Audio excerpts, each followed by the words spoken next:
Because anyone with good common sense would fast realize that it's the ones trash talking all over town or social media that's clearly fucking. Put your feelings aside, give that wild side a try. I'm not that girl. Sharon H rolling out my weekly dose of unapologetic candidness. Keep watching all the way till the end for my real raw take on how to deal with friends you don't like anymore. And friends that don't like you anymore. Not everyone can have good taste, right? We've all had friendships that have become strained. We feel it. We know when there's a shift. Even though sometimes we just can't explain it, but we know. Maybe something in us that feels the need to back away, make the break. Or we totally sense that coming from their vibe or energy. Either way, shit happens. This is life. Friendships will come and sadly, inevitably, friendships will go. We can try to force it and hold on to something that's clearly just not there anymore. Or we can surrender to it and just let it run its course. There is nothing more uncomfortable than that force to be fake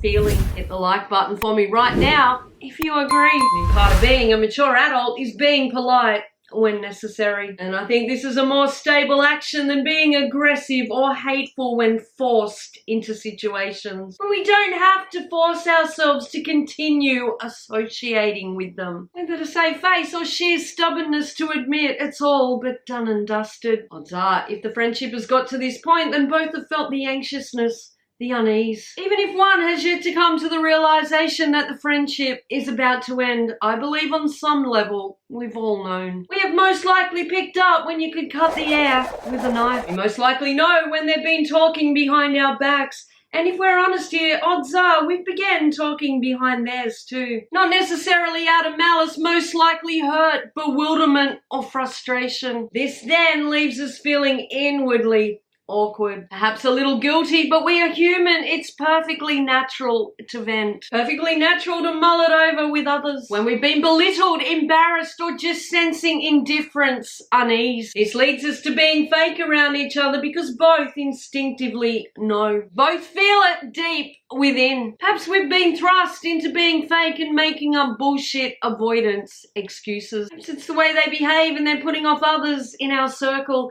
and we realize the rest of the circle are fair in their judgments. Or maybe it's something we are consciously not really aware of. We just naturally begin to pull away. And we try too hard to hold on to friendships that have clearly lost their luster. And we feel we're being forced to choose or forced to be fake. This then leads to resentment and more shit talking behind their back, and without question them doing the same. I've yet to meet anyone who does not do this when hurt or frustrated. The very most of us do not want to feel this way. We do not want to live this way, and we most certainly do not want to carry that guilt. Even if we know they've wronged us or we somehow have unconsciously wronged them. Breakdown of a friendship will take time to process. We will inevitably have to go through the motions, lick our wounds and try to heal from the hurt the best we can. Even if we ourselves are the ones to walk away, whilst there may be feelings of relief. We're only human and naturally on some level and we'll be hurting. Or we may be feeling awful that whilst we had to do what was best for our own mental well-being, we will feel upset that to do this, we've had to hurt them. For whatever reason, we do not owe these people our whole lives. It's okay to sever friendships. It's okay to put ourselves first and foremost if we know someone is no longer the right fit for our lives. Once we no longer have to like them, this does not mean we have to hate them. We can dislike someone and still feel empathy and compassion as opposed to spite and rage. We should save our hate for things that deserve it. A broken down friendship is not an excuse to hate. And anyone who thinks it is, clearly has issues. Of course, there will always be exceptional circumstances that even the most rational person would find justifiable. But we all fuck up. We're all imperfect. We all make mistakes. Give me a damn straight in the comments if you agree. And hating someone for hurt feelings or becoming miffed over something that most would deem trivial, childish, or ridiculous is insanity. Hating others doesn't hurt them. Festers within us like an incurable disease and will end up poisoning us, not the subject of our disdain. We must just accept friends come and go. Of course, not all of them. I have friendships that span back 40 years and many that have began and lasted in the years since. Those that hate on others, I bet their real friendships are few and far between. It is one thing to privately air our grievances with someone we believe is trustworthy, but a whole level of fucked up when keyboard warrior attacks are aired on social media. Don't be that person. It's weak as piss and messed up as hell. Sadness, anger, and confusion are normal, especially if we have no idea why the friendship ended or why the person turned sour and toxic, or even if we do know why and feel their cutting us off was unfitting and extreme. It's their choice, their right, and our right to feel every bit of these emotions. But it's nobody's right, ours, theirs, or anybody else's to become vile, spit hatred, or outrage. Whether it be in person or social media, once ties have been severed. We know this rot's going on. We must keep records in case we need them legally. But unless they are a physical threat, we must not feel anxious about potentially bumping into them. If they act out, it'll be them they make look like a first-rate knob jockey. Not us. Nobody respects a loudmouth hater. There's been too much water under the bridge to be civil. We should just walk away, not even acknowledge their existence. But if enough time has passed or we don't even really know what happened, we should just be polite and go on with our day. We don't have to stop and play catch-up or fuel the awkwardness and indifference. Just smile, nod, say hello, and keep walking. Just because people change, the dynamic changes, does not mean we have to take it personally. Perhaps one of our strengths irritated one of their weaknesses. Perhaps one of our weaknesses irritated their strengths. Or perhaps we did something that angered them, hurt them. If they didn't come to us and give us the chance to explain, defend ourselves, if they just wiped us from their life, their social media then turned cold and bitter, then there's not much we can do. But if they opened up to us about what hurt them and we didn't try to amend it, I'm not talking passive aggressive jab, I'm talking told us in an adult manner that we hurt their feelings. We didn't explain that wasn't our intention, or we got defensive and acted a bit of a twat waffle when they tried. And yes, I believe perhaps that then was on us. But if they just wiped us with no genuine explanation, then that then is on them. And bugger them, we are not fucking mind readers. We may not be sorry if we feel we did no wrong, but we should be at least able to defend ourselves. My opinion, if they go around telling everyone else we are an arsehole and expecting sympathy, instead of coming to us if they feel we did wrong, they haven't respected us enough to hear our side. And they haven't given us stuff about us in the first place. They're just playing it to their advantage. Someone that's supposed to be a friend can throw us to the curb that easy without so much as a mature discussion. And I don't believe it's our place to chase after them. I know I won't. Especially if I know it's over something mind-numbingly absurd and easily explained. And they've not thought enough of me to give me that opportunity. And good riddance.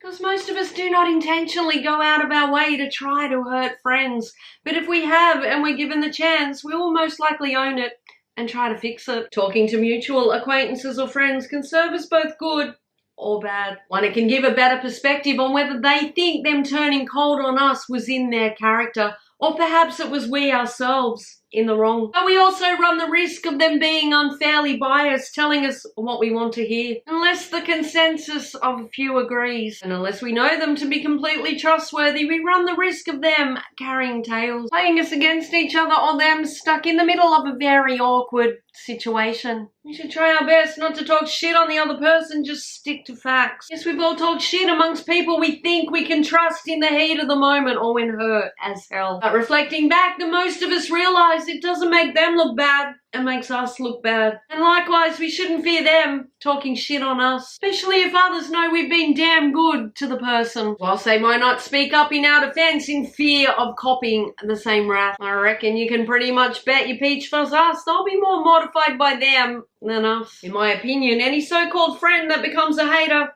was always a hater. Unless, in the unlikelihood we did the unthinkable, chances are they were only playing nice while we served a purpose. Then they wiped us like many before us. And guaranteed they'll be painting us every shade of whom they truly are to anyone who'll listen. Let them go. Because anyone with good common sense would fast realize that it's the one trash talking, all over town or social media that's clearly fucked up this dynamic, whether it be through discard intent or exaggerated blights. And if we did dump them, there was probably bloody good reason. Odds are they were looking for an excuse to get rid of us, and even the slightest stir on our behalf was their ticket to ride the hate train. They have to make us look like the rotten ones so the hate campaign and fantasist crap begins. Anyone non-toxic would just walk away, and after that initial period of confusion or upset would never look back. We had a friend that then turned into an enemy for something that no rational person would, and we, in my opinion, dodged a fucking bullet. They're potentially unhinged and best left way back before. It's best to try to keep ourselves and our mind as distracted as possible. And if it's a friend we simply grew apart from, we should be grateful for the good times, cherish the memories, and turn the page. If it's someone that turned vile and venomous, we should be grateful to be free, to clutter our lives as much as possible of any semblance of them. They were clearly not the person we thought they were. We must never sink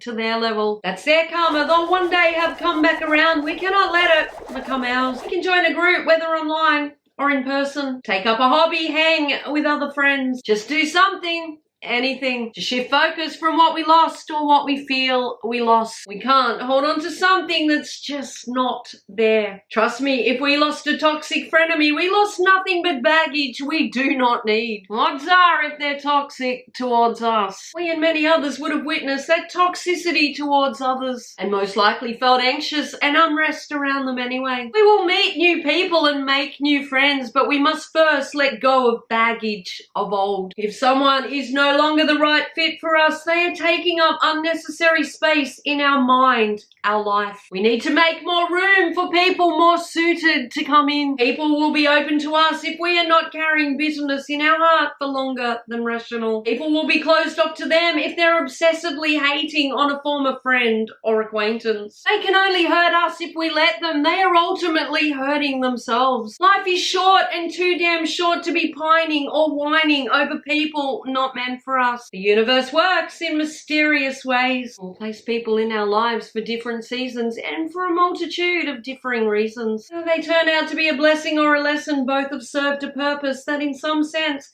was necessary for us at that time. Falling out with people does not necessarily make we or they bad people. Whether we let them go with peace or hatred is ultimately, I believe, what determines us good or bad people. So I know you've stuck with me all the way till the end. Leave the words "move on in peace" with the peace emoji in the comments. If you don't want to miss any of my personal growth, personal development videos, be sure to like, subscribe, and hit the bell so you don't miss my next one. So grateful to those of you who already have. If you want to see more, my playlist is linked below.